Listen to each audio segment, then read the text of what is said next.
बातमीकडे राष्ट्रवादी शरद पवार गटातून उमेदवारी न मिळाल्यामुळे नाराज असलेले माजी आमदार संतोष चौधरी यांनी उमेदवारीबाबत मोठं विधान केले।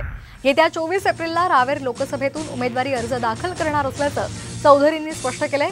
तर जो निर्णय घेणार तो शरद पवार यांना सांगूनच घेणार असल्याचंही त्यांनी सांगितलंय। दरम्यान 4 पक्षांकडून प्रदेशाध्यक्ष पदासाठी ऑफर असल्याचा दावाही त्यांनी केलाय।